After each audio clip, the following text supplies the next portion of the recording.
नमस्कार दोस्तों, स्वागत है आपका सागर उत्सव अकेडमी में। आज हम एक्सरसाइज 9.1 का प्रश्न क्रमांक 6 हल करेंगे। प्रश्न क्रमांक 6, तो प्रश्न में उसने हमें दिया हुआ है कि 1.5 मीटर लंबा लड़का 30 मीटर ऊंचे भवन से कुछ दूरी पर खड़ा है। तो चलो पहले इसी को ड्रॉ कर लेते हैं कि एक बिल्डिंग है, भवन है और ये भूमि है। अब कोई लड़का है, उसकी ऊंचाई है 1.5।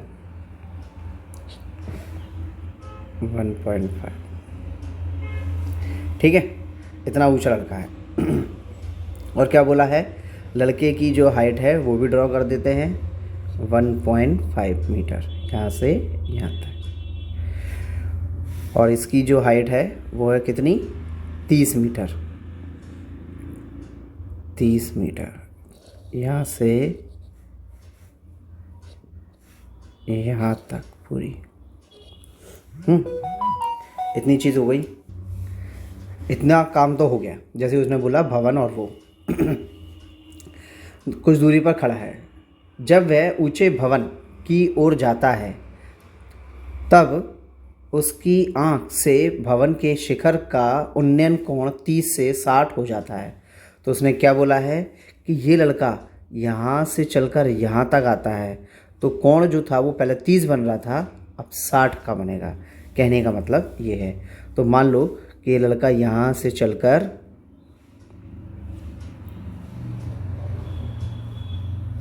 यहाँ तक आ गया, तो अब ये लड़का यहाँ से यहाँ तक चल के आया है, तो ऊंचाई तो उसकी उतनी रहेगी। अब जो कोण बन रहा है, तो पहले बन रहा था, उसने क्या बोला है कि पहले जो कोण बन रहा था वो था 30। अब जो कोण बनेगा वो होगा 60 और ये लंबाई को भी इससे मिला दिया जाएगा। तो ये बन गया हमारा डायग्राम। तो उसने बस ये तो चीज़ बोली थी कि लड़का जो है वो यहाँ से चलकर जब यहाँ आएगा तो उसका कोण 30 से 60 हो जाता है। ये चीज़ हो गई। अब इसके बाद उसने बोला है ये क्वेश्चन को सॉल्व करो। तो उसने क्या बोला है कि कुछ दूरी चलकर जाता है, तो बताइए कि भवन की ओर कितनी दूरी चलकर गया। तो जैसे कि मान लें कि वो x दूरी चलकर गया यहाँ से यहाँ तक। ठीक है, इतने काम हो गया। और इस दूसरी वाली दूरी को हम मान लेंगे, इसे बाद में मानेंगे, फिलहाल तो ये है। अब इसको समझें कि देखो 1.5 मीटर का तो लड़का है, तो इसका मतलब ये है कि 1.5 की हाइट यहाँ भी होगी। ठीक है, तो यहाँ वाइट से बना लेते हैं, ये 1.5 की हाइट तो यहाँ भी होगी इतनी। तो इसका मतलब जो बची हमारे पास वो कितनी होगी, तो ये होगी हमारे पास, तो देखो 30 में से अगर 1.5 को घटाएंगे, इस पॉइंट के नीचे पॉइंट है ना, तो ये 10 में से 5 गया, 5 बचा, पॉइंट के नीचे पॉइंट, ये इधर एक हाथ से ले ली तो ये 9 बचा था, तो 9 में से 1 गया था, 8 बचा और ये बचा 2, तो ये 28.5 बचेगा। तो यहाँ इसे अपन लिखेंगे, तो यहाँ हमने लिख दिया है कि बची हुई लंबाई जो है 28.5 है और यही हमारा क्वेश्चन होगा। तो देखो इसे बोल देते हैं अपन ए, इसे बोल देते हैं बी, इसे बोल देते हैं सी और इसे बोल देते हैं डी। चूँकि ये नीचे वाला एक्स है तो ये ऊपर वाला भी एक्स ही होगा। दूसरी वाली लंबाई को हम इस लंबाई को वाई मान लेते हैं, है ना। अब यहाँ पर हमें माना लिखना पड़ेगा। तो देखो माना क्या लिखेंगे अपन, तो यहाँ हमने लिख दिया है कि माना लड़के द्वारा चली गई दूरी x है, तो ये हमने x मान लिया। अब कौन सा वाला त्रिभुज लेंगे, अब त्रिभुज ले लो बड़ा वाला। बड़ा वाला कौन सा है, ये हमारा ए बी डी। तो सबसे पहले लेंगे हम त्रिभुज बड़ा वाला, तो लिख देंगे हम, तो लिख दिया हमने त्रिभुज ए बी डी में। अब लगेगा क्या, तो देखो वही चीज़ लाल बटे कक्का। अब लाल बटे कक्का में देखो हमारे पास लंब दिया गया है, क्या दिया गया है, लंब दिया गया है और आधार की बात हो रही है, यानी कि आधार निकालना है।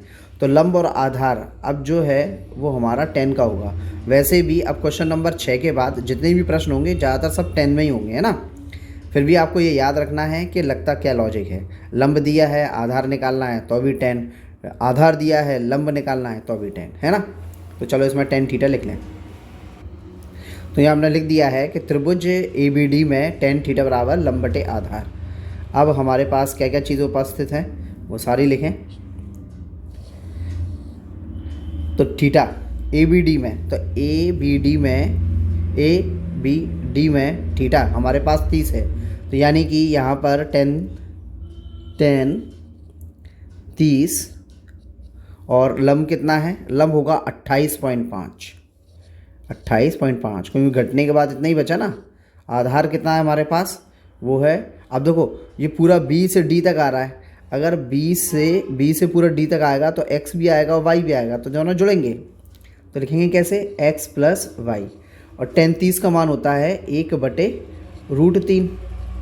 अब यहाँ पर 28.5 लिखा, इसके नीचे लिखा अपन ने x प्लस वाई, इसका कराएंगे कैचू गुणा, तो क्या हुआ, x प्लस वाई का 1 में हुआ तो x प्लस वाई, और 28.5 का √3 में हुआ तो 28.5√3।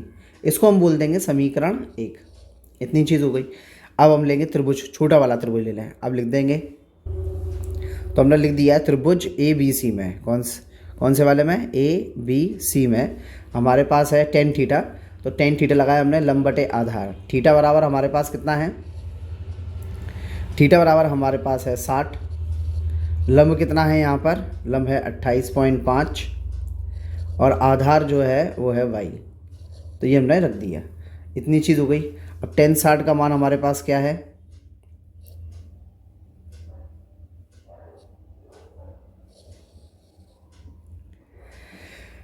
tan 60 का मान है हमारे पास √3 और ये है 28.5, नीचे है y और इसके नीचे एक मान सकते हैं, कैचू गुणा करा दो। अब देखो y का √3 में कराएंगे तो y √3y और बराबर है 28.5। और अब अगली लाइन में जाएंगे तो जो √3 है ना, ये 28.5 के बटे में आ जाएगा, ये आ गया बटे में। इतनी चीज़। अब y का मान लिख देंगे अपन समीकरण 1 में। तो यहाँ हमने लिख दिया है y का मान समीकरण 1 में रखने पर।